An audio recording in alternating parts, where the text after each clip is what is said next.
Retirement के बाद पैसा कहाँ रखें? एफडी प्लस एसआईपी की या रणनीति बदल सकती है आपकी कमाई। नमस्कार दोस्तों, मैं हूं उज्जवल मिश्रा और आज मैं बात करने वाला हूं उन लोगों के लिए जो सरकारी या निजी नौकरी से रिटायर हो चुके हैं या जल्द जो है वह रिटायर होने वाले हैं। तो आप देख रहे हैं पैसा वाला टीवी और मैं कहूँगा कि आप इसे सब्सक्राइब कर लें। रिटायरमेंट के समय एक बड़ा सवाल होता है, जो एक मुफ्त पैसा जो मिलता है उसे कहाँ रखें ताकि पैसा सुरक्षित भी रहे और नियमित आय भी आती रहे। जो लोग रिटायर हो रहे होंगे उनके पीएफ का पैसा होता है, वह पीएफ का पैसा एक साथ मिलता है। तो आज मैं एक ऐसी रणनीति बताऊंगा जो जोखिम कम रखने वाले लोगों के लिए विचार करने योग्य हो। लेकिन ध्यान रहे, यह निवेश संबंधी सामान्य जानकारी है, किसी व्यक्ति विशेष के लिए व्यक्तिगत वित्तीय सलाह बिल्कुल भी नहीं है। तो सबसे पहले बात करते हैं कि सुरक्षा। अगर आपका पहला लक्ष्य है कि मूलधन सुरक्षित रहे, तो कई लोग सरकारी बैंक या सरकारी क्षेत्र के बड़े बैंक, पीएसयू बैंक की फिक्स्ड डिपॉजिट को प्राथमिकता देते हैं और देनी भी चाहिए। मैं भी इसका समर्थक हूं।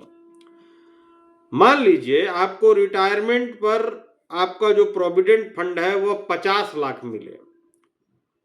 आपने इसे एक अच्छे सरकारी बैंक की एफडी में रखा और मंथली इंटरेस्ट स्कीम, जिसको कहा जाए एमआईएस या मासिक ब्याज भुगतान का विकल्प चुना, कि मतलब आपने इंटरेस्ट को यह चुना कि हर महीने लूंगा।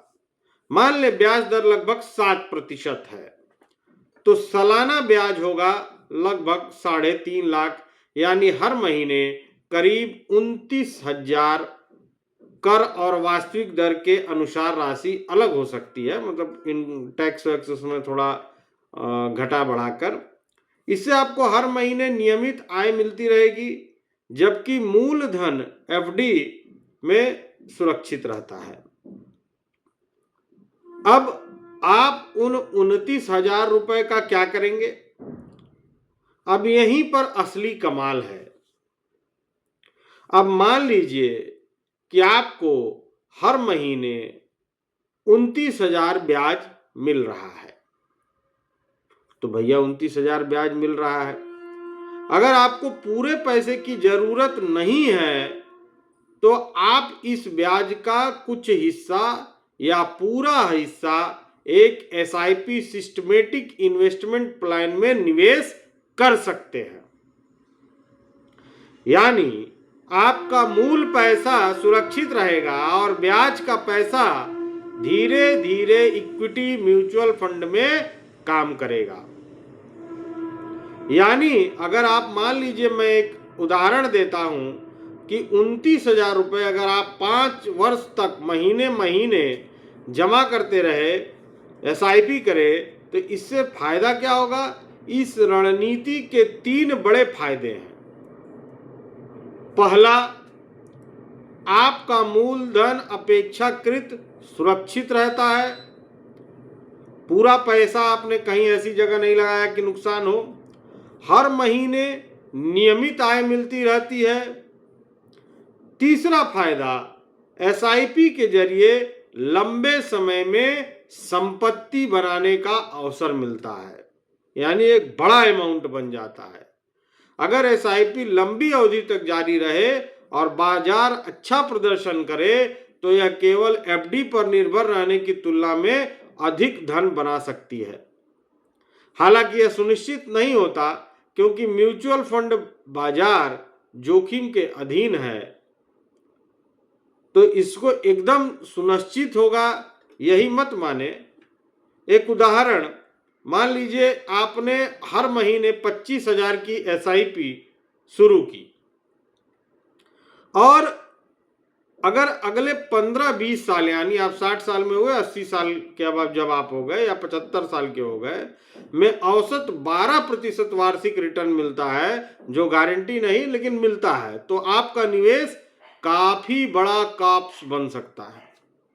इस दौरान आपका मूल 50 लाख एफडी में भी बना रहता है और लगभग अगर 25,000 के हिसाब से देखें, यानी आपने सुरक्षा और संभावित वृद्धि दोनों को संतुलित करने की कोशिश की। तो भाइयों, किन बातों का रखें ध्यान, इस बात पर भी विचार कर लेते हैं। पूरा ब्याज एसआईपी में तभी लगाएं जब आपकी मासिक जरूरतें पूरी हो रही हो, पेंशन आ रहा हो या खर्च के और भी साधन। तो पहले 6 से 12 महीने के खर्च के बराबर नगद बचत अलग रखें। एसआईपी हमेशा अच्छी गुणवत्ता वाले और अपने जोखिम के अनुसार चुने गए म्यूचुअल फंड में ही करें। एफडी का ब्याज कर योग्य हो सकता है, इसलिए टैक्स का भी ध्यान रखें। समय समय पर अपने निवेश की समीक्षा भी करते रहें।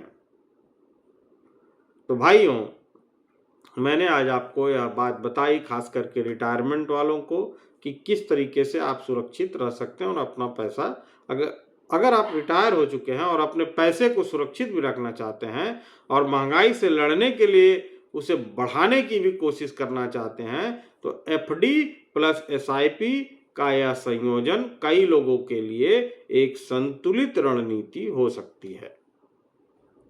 लेकिन याद रखिए, हर व्यक्ति की आर्थिक स्थिति अलग होती है।